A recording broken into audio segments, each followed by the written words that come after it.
So something I think that it would benefit all of us to remember along this spiritual path is that there is no right or wrong path. So the path that you're on, whatever that path is perfect for you, but it's not going to be perfect for somebody else. And at the end of the day, it doesn't matter how we get to the point of realizing that we are just that infinite, pure consciousness that we are, because there's infinite ways of realizing that. I mean, you could realize that through a near-death experience.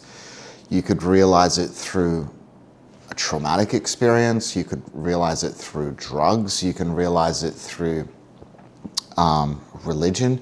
You can realize it through science and quantum physics. I mean, the list goes on. You could realize it just from living your life. And, you know, so the point that I'm trying to make is that we all get kind of caught up in the ego, and we want to think that, like, our path is the right path and it's the only right path, and that everyone else's path is wrong. But that is just the ego trying to pull us back into that belief that we're separate, and we're not separate. So I think for all of us, I think we just need to forget and let go of this idea of, well, I think we really just need to let go of spirituality as a concept and as a set of beliefs, because that really is the problem in the world, isn't it?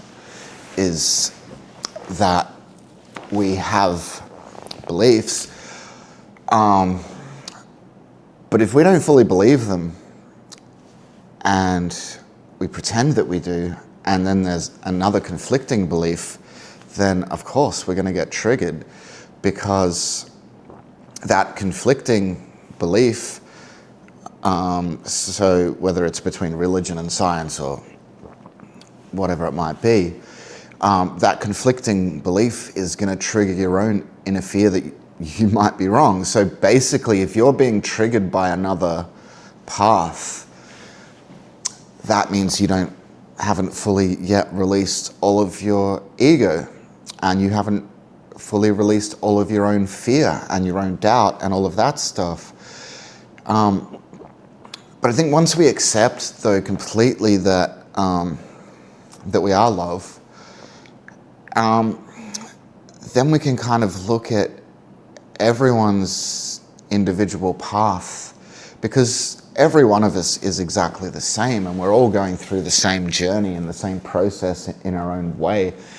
And that process is tailor-made for each of us, you know. And it's like some of the stuff that I've gone through in my life, it would have absolutely be of absolutely no help to somebody else, and just like, you know, things that other people go through in their life would be of absolutely no help to me in realizing the love that I am. So I guess at the end of the day, it's just all about acceptance and accepting. Well, I mean, how can you have acceptance for anybody until you've accepted who you are? So by accepting who you are fully, and accepting that you are love, and accepting that your path and your life was perfect for you, but that doesn't make it perfect for somebody else. And to try and convince others, or to try and, I guess, make yourself feel better about your own path by denying another person's path, if that's something that we're doing, then we need to look at that and be like, well, why are we doing that? And it's obviously, if we are doing it, it's because we don't really We're not convinced yet of who we are. And that's fine. There's nothing wrong with that. It takes time. But we can greatly speed up that time by recognizing when the ego has taken hold. And we can recognize that it's the ego that doesn't want to, if we're not able to look at another person's path and be like, that is 100% valid for them and 100% right for them. It doesn't have to be right for us, and our path doesn't have to be right for them.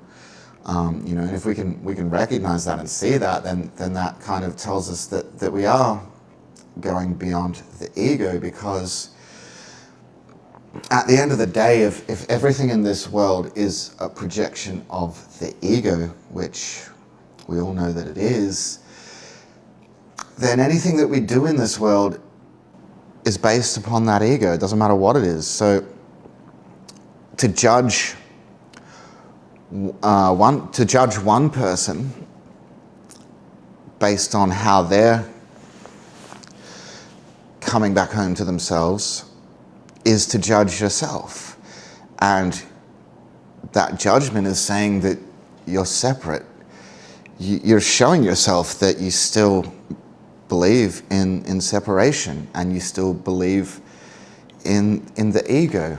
Because we look at other people on their spiritual journey, and we can use that to kind of make ourselves feel bad and feel unworthy. Maybe it's because we eat meat, like there's a lot of the spiritual types who are vegans. And there's nothing wrong with being a vegan, obviously, and there's nothing wrong with eating meat either, but because if you really look at it, the decision to not eat meat is based on ego just as much as the decision to eat meat. And if you really look at anything in the world, it's kind of all the same. We can look at certain things and we can look at them to judge ourselves and be like, oh, I'm not worthy because I do this or because I do that. But at the end of the day, we're deceiving ourselves, because the people that we're judging ourselves against, whether it's those people that appear holier than us, because there is no one holier than us. We're all equally holy. We're also all equally deceived. Otherwise, we wouldn't be here in this world. That really is just the realization that needs to be made, is that we are all equal in every way, shape, and form. It's that ego that wants to make us look at things and make us think that we're unworthy because we do or we don't do certain things. It really doesn't matter what we do. It doesn't matter if you eat meat or if you don't eat meat. It doesn't matter if you drink or don't drink. It doesn't matter if you smoke or you don't smoke. It doesn't matter if you have sex, you don't have sex. It doesn't matter if you're in a relationship or if you're not in a relationship. It doesn't matter if you get angry from time to time. It doesn't matter if you hurt. It doesn't matter if you get sad. It doesn't matter. And something that we all do is we all have this kind of image of ourselves, of what we think that we should be, which we're trying to live up to. But that's just the ego's really sneaky way of making us forever suffer and forever feel unworthy, because we can never live up to that perfect image. Nobody can. And on one hand, we already are perfect. We are that infinite, pure, conscious love, which is obviously perfect. So on one hand, we are perfect.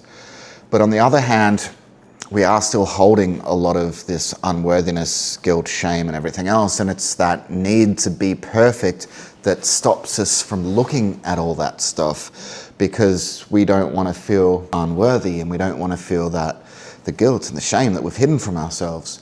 It's kind of that paradox where, yeah, we are already perfect on one hand, but we don't see that.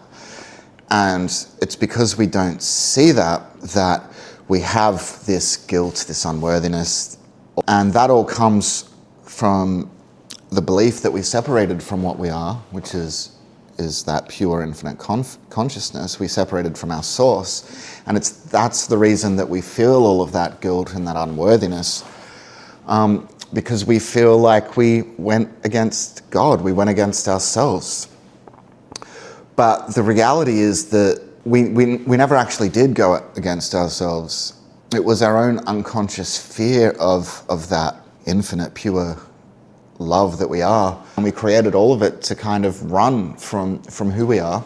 We've buried that lie, and we've buried the fact that we did that so deep under so many layers of deception that it's been almost impossible to find our way back. But because the deception is so deep within all of us, and our egos have tangled this just ridiculous web, that's why we all do need our own individual tailor-made paths, because whilst our hurt and our pain and our unworthiness and our suffering and our guilt is all the same, and it all stems from the same place, as we're all unique, love is infinite, so there's infinite unique aspects of that love. So that means that we all need our own unique way back.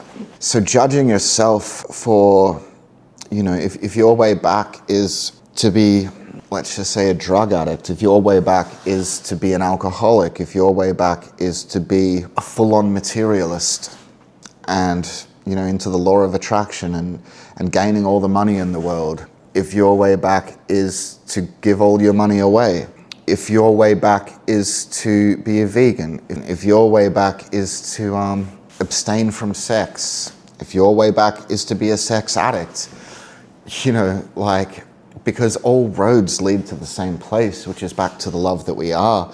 And, a lot of the times you do have to I had to go through the stages as well of being very materialistic and, getting right into the law of attraction and make a lot of money, do all that stuff, appear good in the world. And my way back was doing that and gaining that success and some money and all that stuff, and realizing that it didn't bring me any happiness whatsoever. And that's kind of the thing, is that we're all at different stages in our journey, and sometimes you've got to go through that seemingly materialistic, seemingly destructive, seemingly whatever it might be, but you have to go through that in order to realize that that's not the answer, that the answer was always inside. And how we go about getting there at the end of the day really doesn't matter, because all roads lead back to the love that we are. And also as well, this is what I find kind of hilarious, and you hear this like A Course of Miracles, but you also hear it in the Eastern religions as well, that the world is an illusion. Yet people will say that the world is an illusion, yet they'll try and act perfect in the world. Make that make sense. Okay, if the world is an illusion, then what difference does it make if you have sex or don't have sex, eat meat or don't eat meat, drink or smoke, don't do that stuff? What difference does any of it make? Have money, don't have money? None of it makes any difference if the world is an illusion. So if you're saying the world is an illusion, but you're also saying that doing X is bad, whatever X might be, or doing X is good, whatever X might be, then you're still in the illusion, you're still in the world, and you're still identifying as the body. Because nothing is good or bad inherently if it's all an illusion. If you're coming from an Eastern background, if everything is awareness, or if everything is love, everything is that infinite pure consciousness, that doesn't know suffering, it can't suffer. So therefore, everything in the world obviously is an illusion, and our suffering is an illusion. So again, what difference does it make what we do in the world? I'm not saying to go out and be, self-destruct. Why would you do that anyway once you've realized the love that you are? You're not going to go out and start fights with people. That's absolute insanity.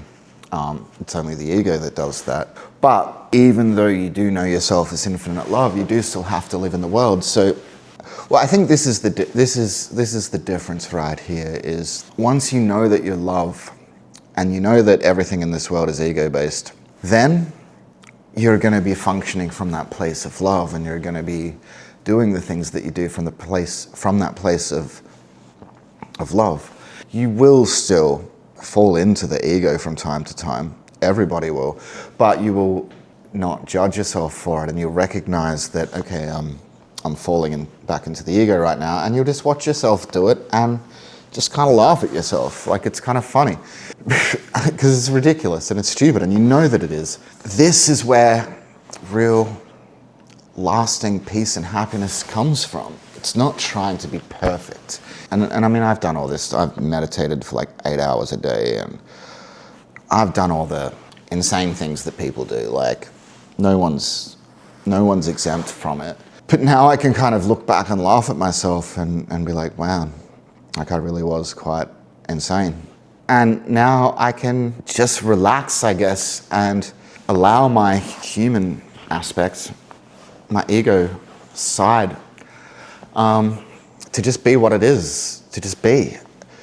Because I know who I am, and I know that I'm love, but I also know that I'm living in the world, and this world wouldn't exist if there wasn't an ego. So, like, you do need to obviously have some kind of ego in order to be here. Yeah, you can kind of just look at it and laugh and watch it, and you don't have to try to pretend and convince yourself that you're perfect, because you know that you are perfect, and you know that nothing that you do in this world is going to change that. You're not giving yourself free rein to just go bananas. It's kind of not what I'm saying at all. It's that you're giving yourself free rein to be who you are. And if you're listening to this, then you're on the journey as well. So who you are, I mean, you already know that you're love, and you already have a very good understanding of who you are. But it's just giving yourself that freedom to be imperfect in a worldly level, because you know that you are perfect love, yet we're still in the world. And it's kind of how you balance out those two aspects. I think that's what it all comes down to, is embracing your humanness and embracing your human's imperfections. A lot of the time we do look at those imperfections as a reason to feel guilt, or to feel shame, or to feel unworthy. And if we just embrace them and allow them to be as they are and accept them, then we can be happy and we can be free, because we do know that we are love. We 100% know that. We also know that we are human. It's not who we ultimately are, the human side, but we are for right now. And whilst we're human and whilst we're in these bodies, we're going to have our moments. We're going to get angry at times. We're going to be hurt. We're going to get sad. We're going to experience the whole range of human emotion. And beating ourselves up because of it, because we're not perfect, is just a fool's game.